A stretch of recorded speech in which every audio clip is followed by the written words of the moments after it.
All right, whenever you're ready, go for it. This is Angela Finlay, author of Skill Stacking, Taking Ownership of Your Career in Changing Times. You are listening to Vroom, Vroom, Veer with Jeff Smith, reminding you that you too can take ownership of your career today. Perfect.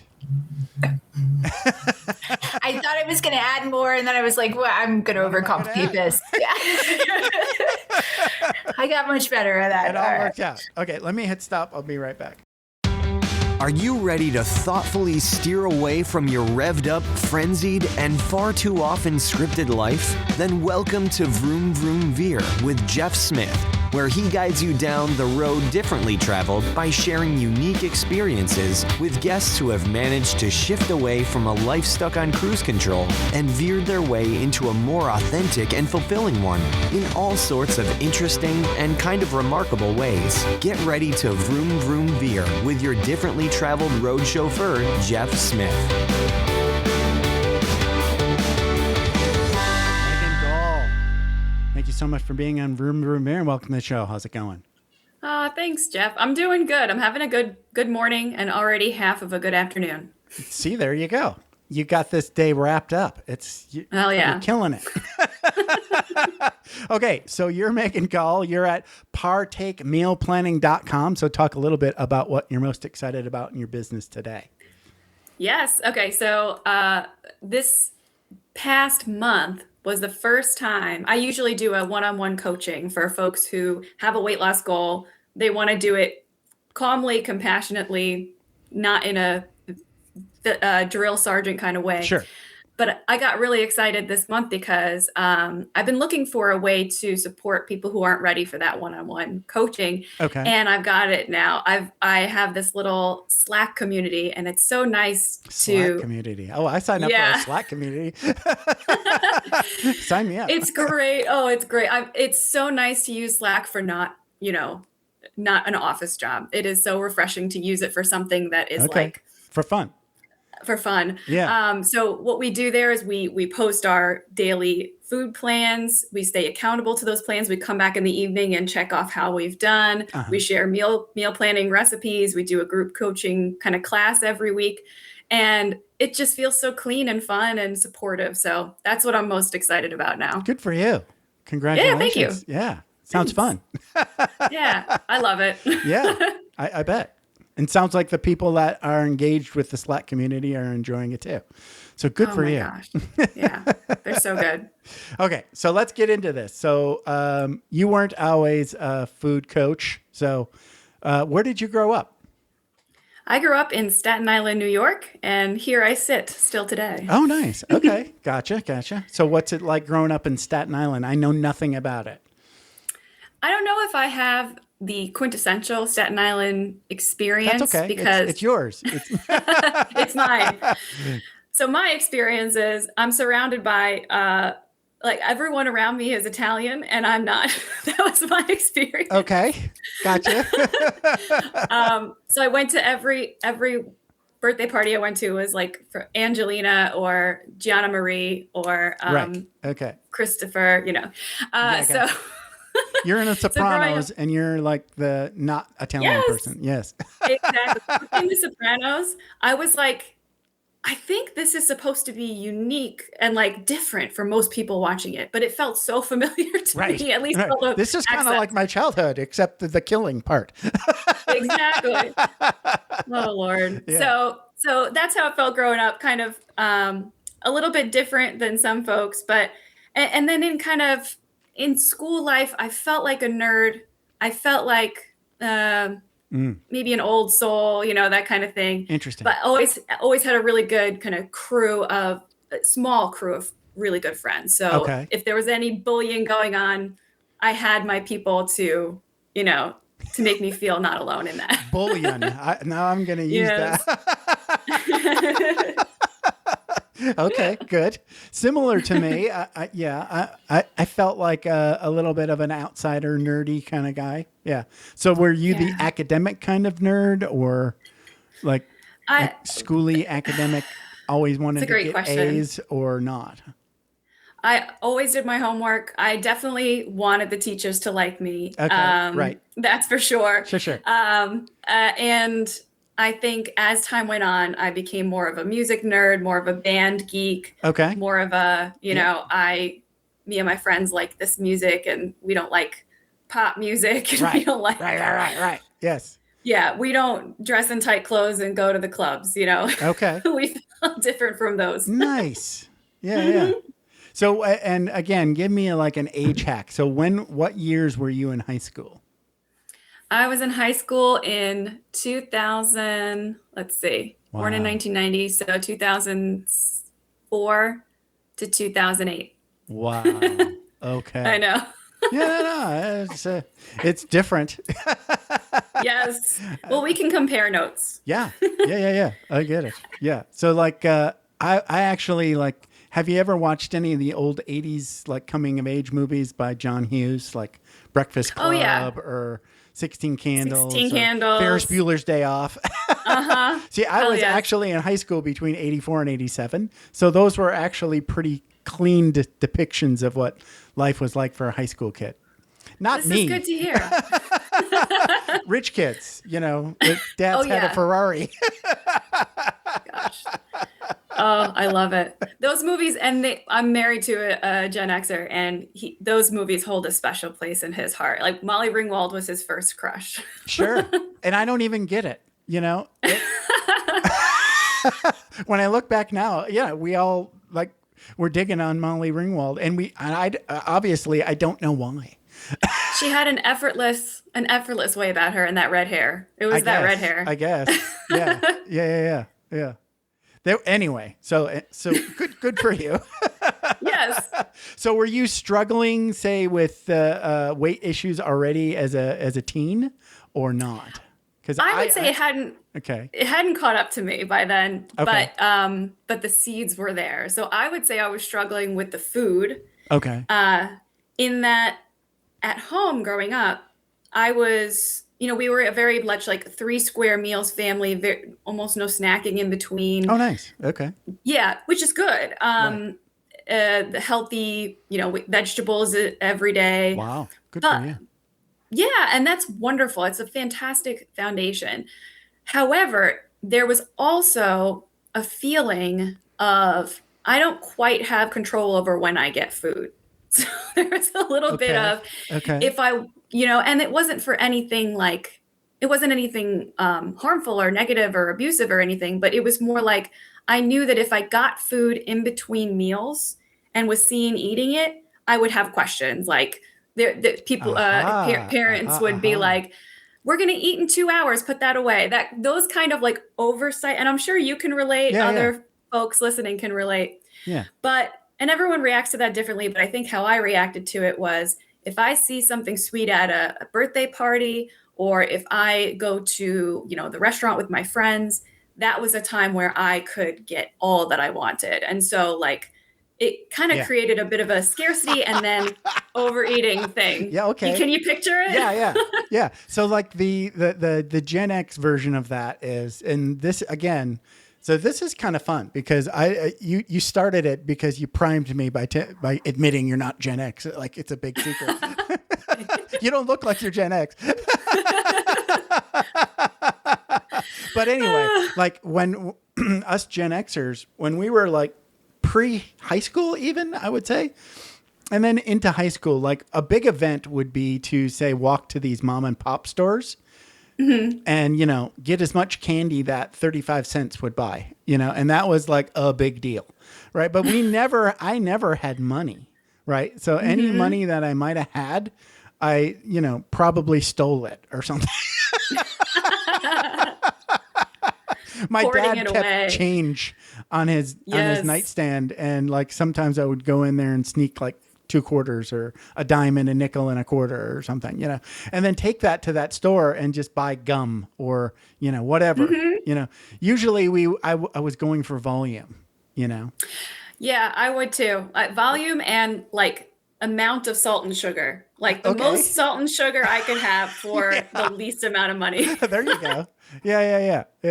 I was always like looking for new things. Like when Pop Rocks showed up, Pop Rocks were this candy, but they did something in your mouth. They were like carbonated sugar bombs that you put in your mouth, and then they mix in with your saliva, and then they go crackle, crackle, crackle, crackle inside your mouth. Yeah. We'd get them from the ice cream truck. Oh, wow. Look at you. But see, now that's like science. It is. So I don't know how they work. Yeah, I have no idea how they work either. It's just fun. Anyway, so, okay.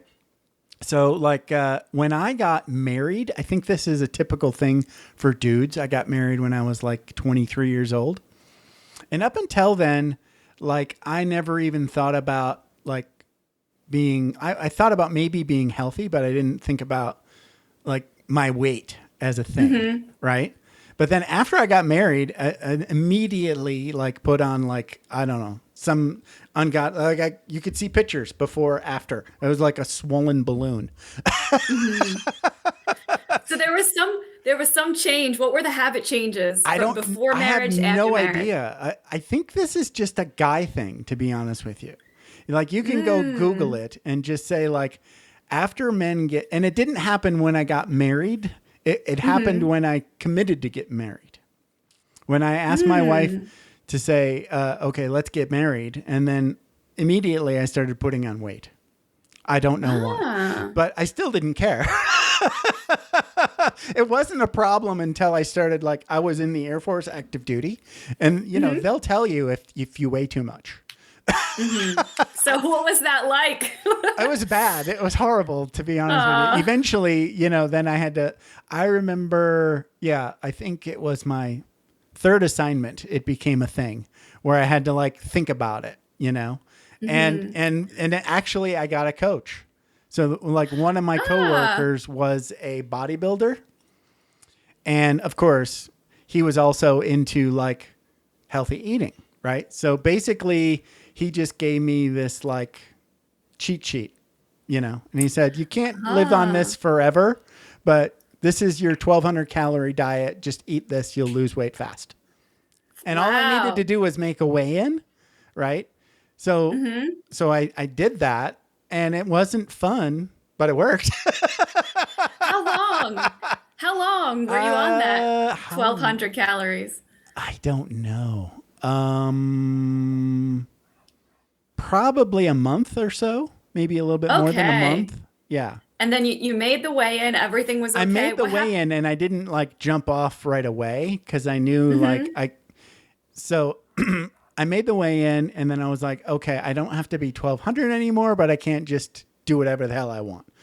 Right. So yeah, that was the beginning of thinking about it. How's that sound? Oh yes, you became conscious then. That's right.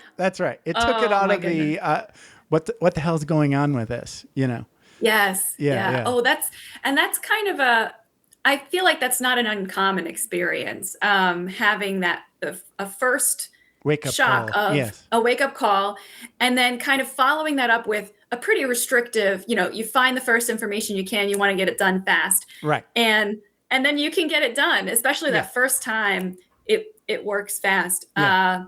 And for some folks, it's easy afterwards. They're like, okay, now I know what to do. Right. And for others, it creates this big old cycle of, I can only do this for so long, and I think that step you took afterwards of saying, well, I can't do 1,200 forever, but I don't go back to what I was doing. Right.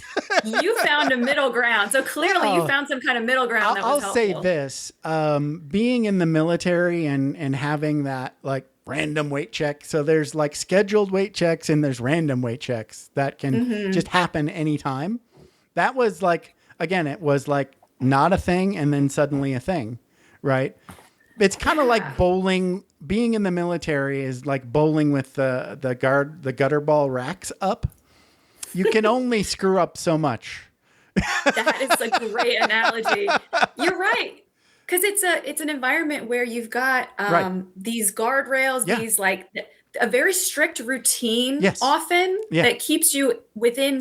And that's what I was kind of asking about right after you were married, because often people find when they move in with their significant other, or when they move house, or when they change jobs, that's when the weight gain happens. And it's so tied to what our habits look like. If Right. we had good habits before and then something's interrupted, we now wake up at a different time and we don't have the same walkable sidewalks. Yeah. Something gets changed and we can't quite pin it down, but we start gaining weight. It's fascinating. So like my biggest weight gain ever was when I retired from the military. So now all the gutter ball rails are gone. What is that like? And I'm sure it's... I got really fat.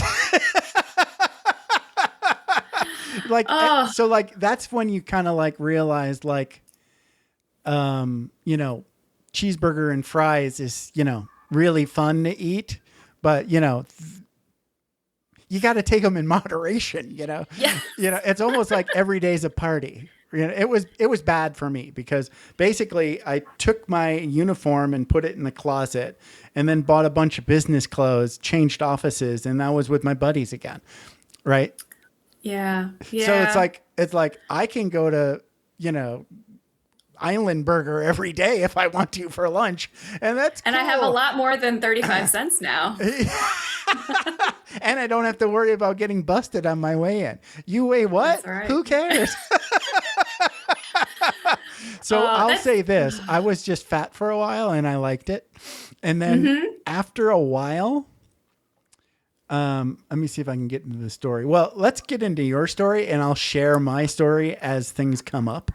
Yeah, I'm curious now. I teased, cliffhanger. I teased a little. There you go. So, okay. So at what point did like you notice like you wanted to do something about weight?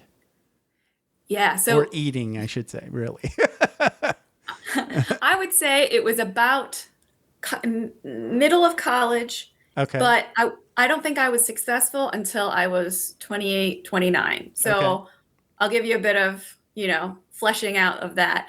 The college, of course, the guardrails are off, right? The parents aren't there. Right. You have, you know, if not a ton of money, you have a unlimited cafeteria. That's what I had. Right. I lived in the dorm. Yep.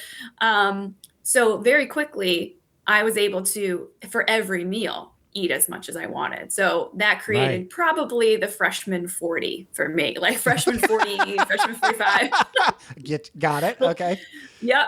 And so around sophomore year, I had a wake up call, which was just seeing a picture that I didn't quite recognize of myself. Oh, wow. Yeah. And that's really common for women, I would say. Okay. Yeah. You see a picture and it jars your understanding that's of not yourself. Me. Wait, that's not me. Right. It's a weird disconnect in your head. Totally. Yeah. And so I went about it in my thoughts pretty rationally. I got a book, you know, I understood what was filling and what wasn't filling. And then I started tracking my calories and understood pretty quickly that the less I ate, the more weight I would lose. So slowly I went further and further down in my calories, probably to 1,200 like you. Right. And over the course of a few months, I lost the 40 pounds. So I was at a normal weight again from 185 to 145. Okay. And nice. And I, you know, had no concept of, like you said, afterwards, what do I do? I had no concept of that. Sure. So right. I didn't really this was like a one-off. Right. Right. Yeah. Or I just didn't think about it consciously. What am I going to do differently? So I slowly dropped the tracking the calories and slowly dropped this and that. And also what I saw during that time, because I wasn't tracking calories anymore and I wasn't paying attention to my food, I saw overeating at night coming in. So, okay. And this is in the dorm room. If you don't store food in your dorm room, there's no kitchen nearby. Right. All you have is the vending machine. So sure. I was scrounging, speaking of scrounging for cents, I was scrounging for cents in my room and getting all that I could from the vending machine. And then once I was out, feeling this like scarcity again, that scarcity from when I was little. Right. Okay. Yeah. So, and I saw that intermittently in college. After college, during my early working years, I was more in charge of what I ate. So I didn't see that same behavior of scarcity and then overeating that way. Right. But I just saw myself relying on fast food and snacks and not ever challenging myself to learn how to cook or to learn how to feed myself through the grocery store. Okay. So that, coupled with not having great ways to manage stress, meant that I was eating fast food very often in the middle of the day to handle my work stress. And that had me getting up to this 235 pounds by the time I was 28. Right. And I think I would also couple that with kind of stress eating of the same kind of desserts and restaurant foods and takeout at home. Right. Same kind of thing, trying to de-stress from the work day. Oh, yeah. So that's the point. That's part of the vicious cycle, right? Yes, because when you're in that state, so like my story was kind of similar, but like we can compare notes. Yeah. So like I think about that time post retirement, and I'm getting like close to like my highest weight. I don't remember how high I got, but it was pretty high. I see pictures and I'm like, wow, yeah. Just keep buying bigger pants, buddy. And then you have that sense of like, oh, okay, I'm good now. Now everything fits. Now I'm good. And then you can keep going up. Right. I've been there. I used to like those. They had pants that had like these adjustable dealies that were hidden in the waistband, and so you could just. What's your waist? Variable. That's financially efficient. There you go. Right. Anyway, but I think you hit on something there. It's like there's this stress component, and then there's also this, your body you just feel like shit. Yeah. You're like tired and in pain, and you have like zero bandwidth, right? To do anything, right? Right. It's just hard to make a move, right? You're just. Yeah. And it's a circle, like you said, because Exactly. the worse you eat, the less you want to do anything, the less you want to do any of the actions that would help. Right. Yeah, totally. Yeah. So that's kind of where I was finding myself. You know, I didn't really notice the weight so much. It wasn't like I was seeing pictures of myself and constantly grieving how I looked. It really was me having this common feeling of guilt right after I ate. And I was like, what is that guilt? What am I feeling? And I realized it was because I was eating in a way that I didn't really have control over. And I kind of realized that after I finished, I came back to myself and said, I didn't really feel any control over what I just did. Right. And so, and it reminded me of that binging behavior in college. It was two sides of the same coin. It wasn't quite the same overeating in a huge amount, but it was out of my control. So that makes you feel like you can't trust yourself. So that was the wake up call, was seeing that behavior with food and that feeling of guilt afterwards. And I started thinking, there's got to be some help I can get. There's got to be someone who knows what I'm doing wrong here and something I can shift here. So that was the wake up call for me. Yeah. Like I heard, so this isn't food specific, but like somebody, I think they were an addiction expert, said that like addiction is basically saying you've got only one way to feel good. Yes. Oh, I like that statement.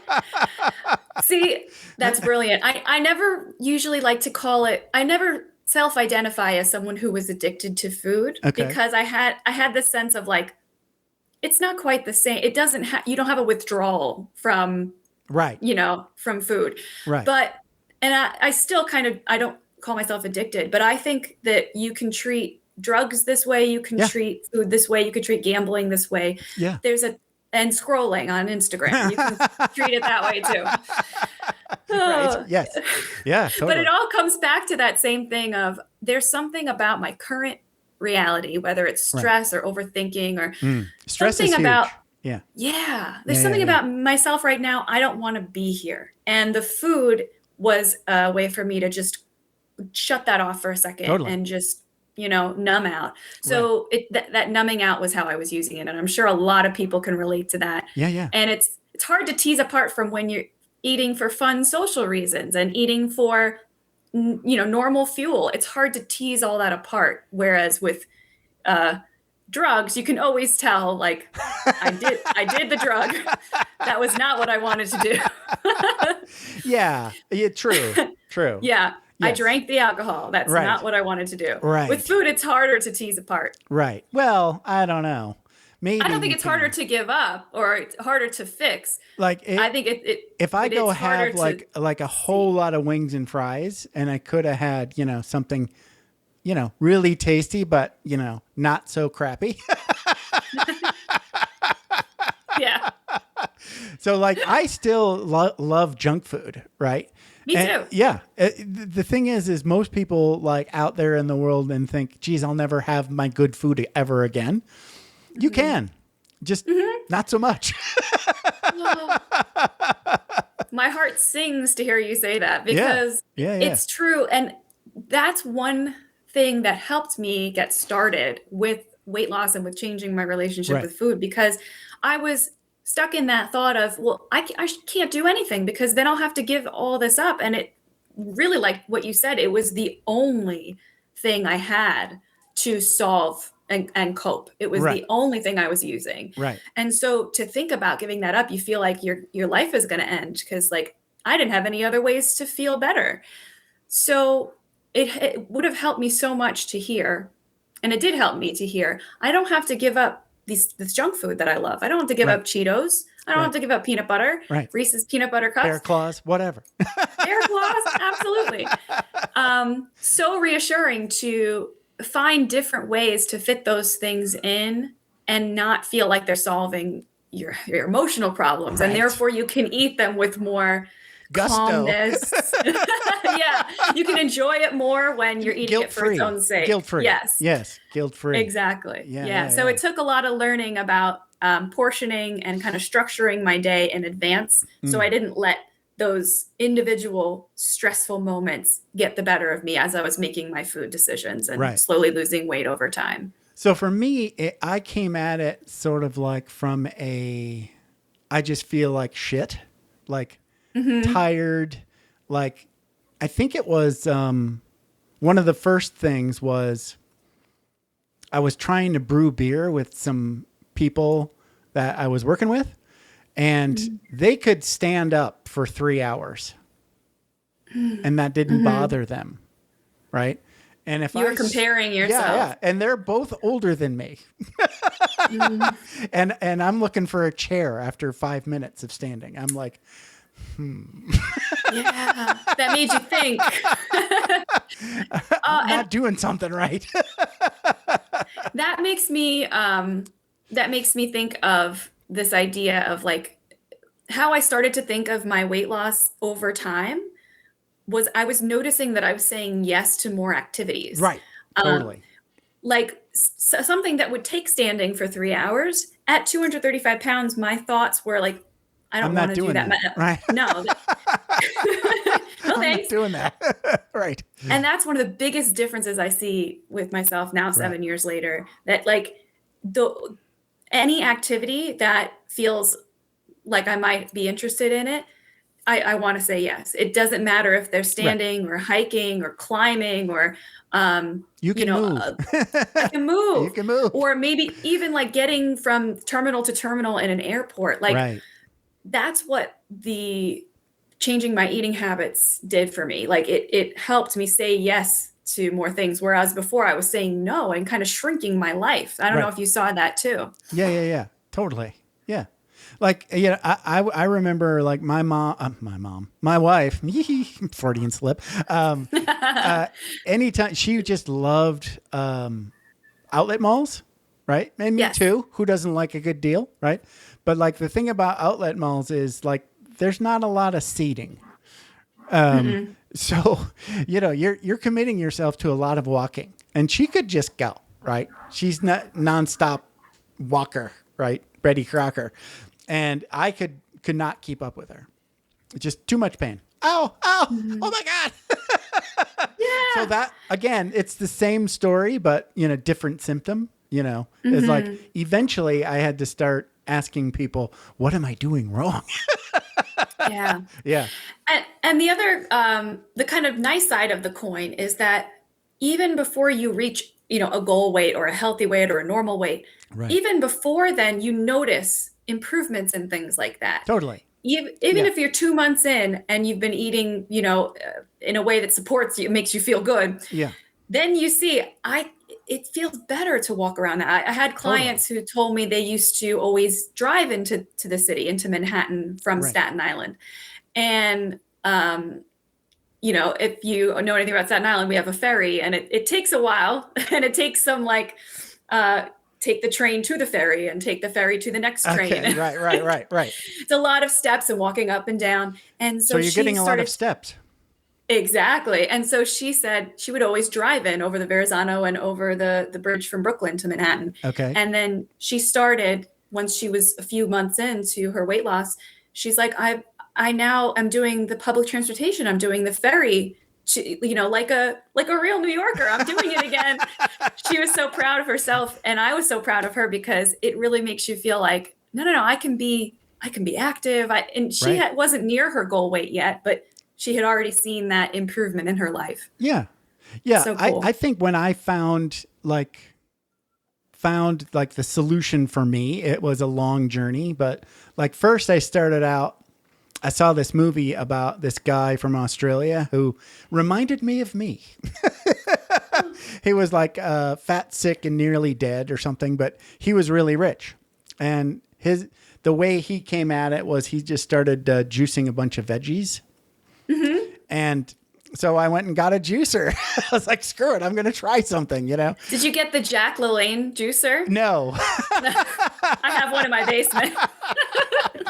I ended up finding one on Amazon. I can't remember it was like $40. No, it wasn't $40. It was closer to $80, but sort of recommended, I'm not, yeah. Anyway. But I will say that I think I did a 30-day juice fast.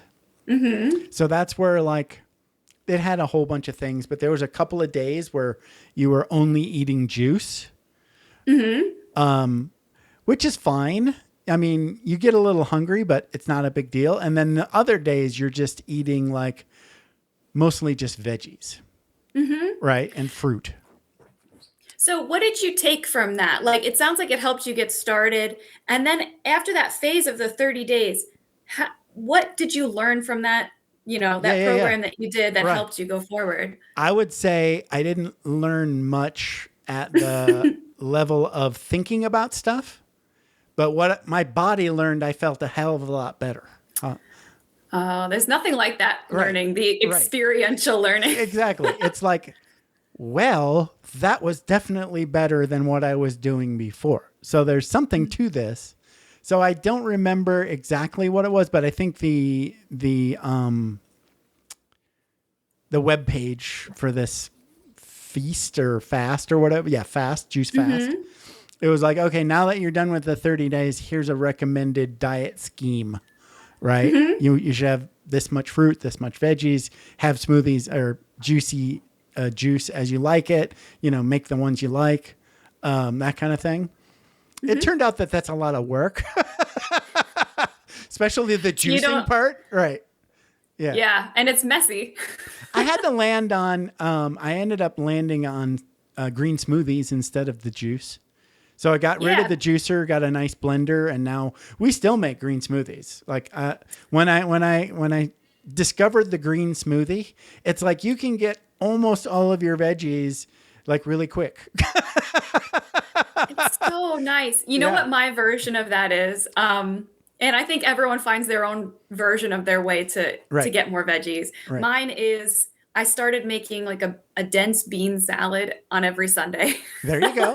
Yeah. And then in the evening, instead of having popcorn or a dessert. It's your go-to grunge, right? You just exactly. And I can make it varied every week. I'll make a different one, but you can pack 9 different kinds of plants in there. You can make it crunchy.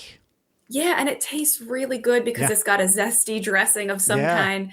So that's my way to, and you would have talked to me in 2018, before I lost weight, and I would have said, that sounds awful. I would never crave that over Cheetos ever. Yeah.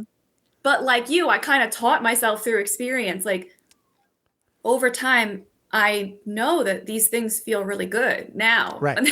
Right.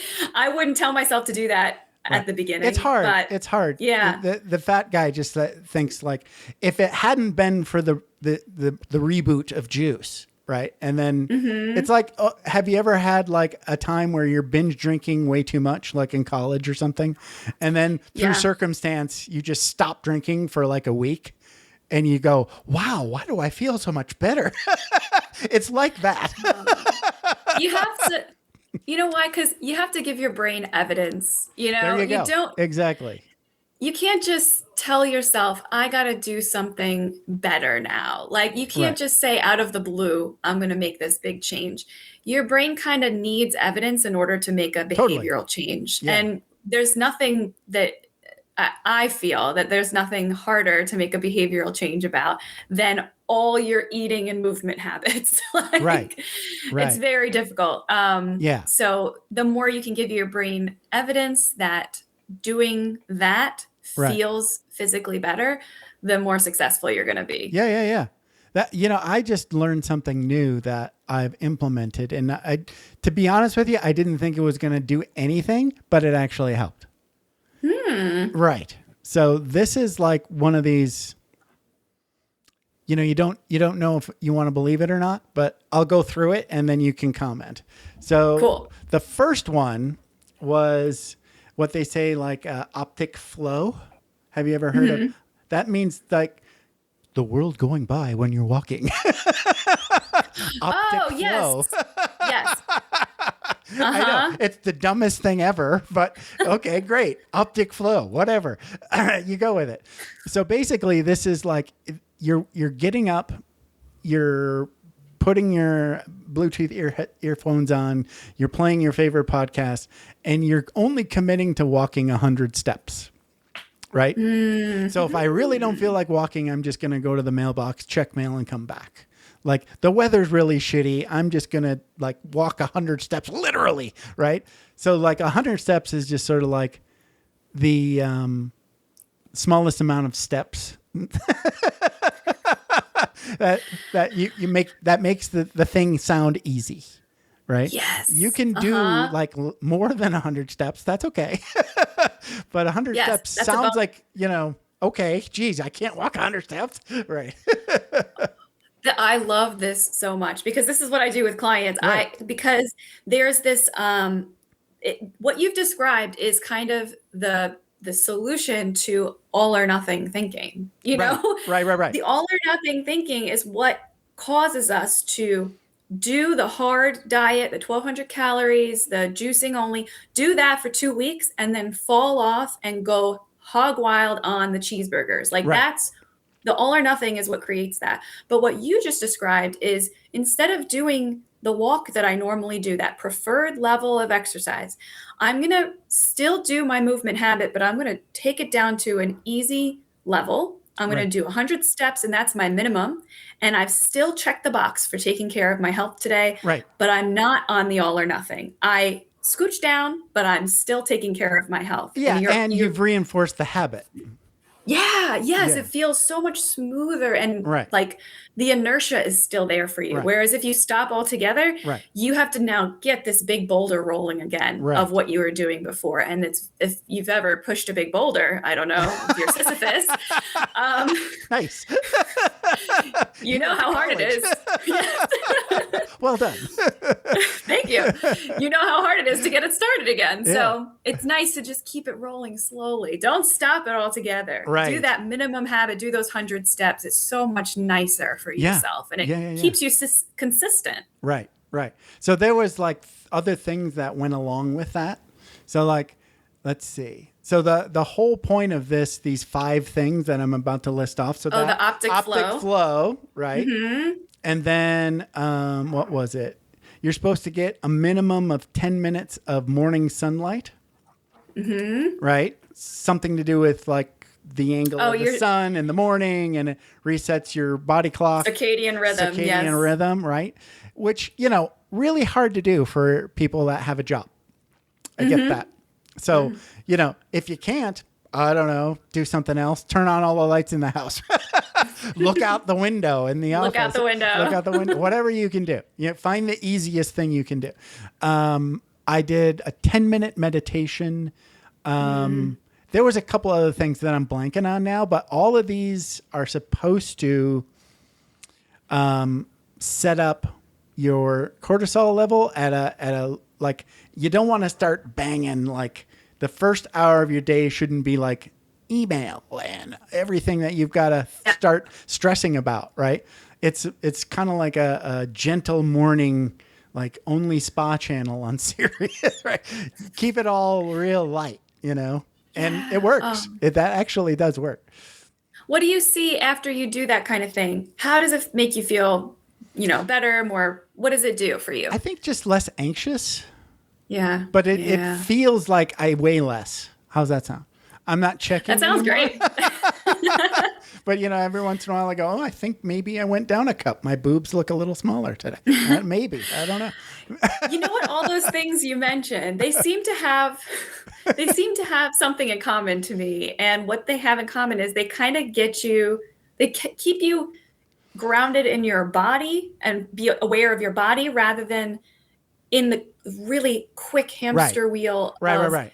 I got to get things done, like that You've state got of to mind get that there we're at in. some point in the day, but you don't, Yes. It doesn't necessarily need to be right away, right? It's kind of like Right. ramping up slowly to the workday. Yes, and those urgent feelings that we have, a lot of people, especially people with coping, mechanisms like food, or like a lot of people stay in that urgent place for their whole day. It from wake up to sleep, it interrupts their sleep. They have trouble managing that anxiety completely, and that's where the food is their only thing to do it. Right. So it makes total sense to me that having those practices, even if they're only in the morning, you can use them later in the day, and Totally. it almost primes you to remember to use them later in the day and to bring yourself down from that urgent place. Then you're just going to have way fewer opportunities for that crazy anxiety to kind of get you to your coping mechanism again. Like it sounds, to me, it makes a ton of sense. And I also have found a lot of help through guided meditation and being more aware of my body rather than my thoughts. Totally. Oh gosh. Yes. Yeah. That actually helps me sleep. Like, I think I've been doing this meditation thing where it's called The Way. It's an app. It's really cool. And it's only like $11 a month. It's awesome. But Oh, that's great. the thing is like every day for 10 minutes, you're doing like a different sort of like, okay, now we're going to pay attention just to the field of feeling your body for 10 minutes. Right. So like that's one. And then you can like just listen. I'm just going to listen now, or I'm just going to see now. Right. It's like picking out all the different sensory channels and just really, really focusing on them. And then actually the other thing was that like just go ahead and listen to your thoughts. When you try to listen to your thoughts, they kind of shut up. Yeah. You can just watch them go by. And when you don't poke at them and like prod them and question them, they just go by. It's so nice. Yeah. And what appealed to me, because at 28, I would have been like, meditation, that's stupid. Like, that's dumb. I was very much like, well, I got stuff I got to get done. Meditation is not going to help me. But what appealed to me first about it and what got me to try it and then feel all the benefits that you're mentioning was realizing it was 10 minutes where I could rest a little bit. Totally. Oh, yes. Right? Yes. I'm like, oh, so I don't have to solve that problem with that email that came in or that client that I can't figure out. I don't have to solve break. that. Right. Right. Yeah. And so many of us don't give ourselves that. And having done it for the first 5 minutes of my workday every day for a few months, I was like, I now crave that time. And then I started getting interested in the science of it and the practice of it and how it really does help with all these things that you're mentioning. And and so even if it sounds a little out there in new age to you right now, listening, just know that, you have an open mind and use it as a resting point for yourself in the day. Yes. And later on, if you want to learn more about it, you can, but you don't have to. The thing, like, I listened to one of my guests was talking about a grief story, how they were like deep, like raw, just a couple days ago kind of grief. And it was just so much, right?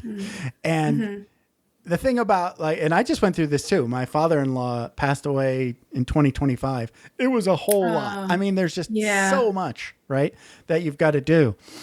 But she was talking about like just getting away from everyone and just walking out and sort of like being in nature in the yard or something and just taking a break, taking a break from the grief. Right. And just going, okay, I'm going to set that down for 10 minutes. Right. That's what you can do every day. Right. You can just set it down. You can pick that up again, right? You don't have to feel guilty for these 10 minutes about setting down this grief. Right. It's more of a feeling of, okay, I have a little more control of my experience of the day and of my life. Right. I'm glad to hear that it helped her to do that. That sounds like a nice practice. Yeah. I mean, I don't think she was intentionally meditating at the time. It was like meditation is sort of like the practice version. She was just she applied it. I just need a break. Yeah. Right. I need a break from grief. Right. Anyway. So, hey, this has been a blast. We've been talking almost an hour. So let's talk about how folks can best get in touch with Megan Gaul. I see at Partake_foodie. See, I got to do that. I got. See, yes. Don't just put Jeff. Yeah, just put it right next to Jeff. Right. So, like mentioned, that is my Instagram handle. So if you use that to go, into Instagram and go to Partake Foodie, I will. Every day, go for it. Every day I kind of share a mixture of things, either strategies for you in the moment if you're losing weight or trying to get started, or stories of my own experience or my clients' experiences losing their weight, overcoming certain common pitfalls, right? And there's also information on there in the link in bio if you want to do a call with me and see if we're a good fit for the weight loss mentorship program. That's a one-on-one coaching service that I offer. So that's how you can get in touch with me. And you can join the Slack community. Yes, my new Slack community. I saw the button. And they're both, I know, it's so nice. There are both paid and free options for the Slack community. So please check that out. Oh, that's great. Yeah. Good for you. You're doing it right. Thank you. Oh, thank you so much. This has been a blast. Yeah. And we didn't do any pop culture references. So you lay some out. Thank God. Except for Molly Ringwald. Molly Ringwald was the only. Ringwald. Okay. And I aced it. I got 100% on you did. John Hughes movies. There you go. There you go. If you get a chance, go watch the John Candy documentary on Netflix. It's so good. Yes. I think I will. I thank you. Sad, but good. Yeah. Anyway, thanks for hanging out with me for about an hour. You have a good one. Oh, Jeff, you too. Thanks so much. Thanks for taking the time to ride along with us on another episode of Vroom Vroom Veer. For podcast info and show notes, be sure to head over to vvveer.com. That's VVER.com.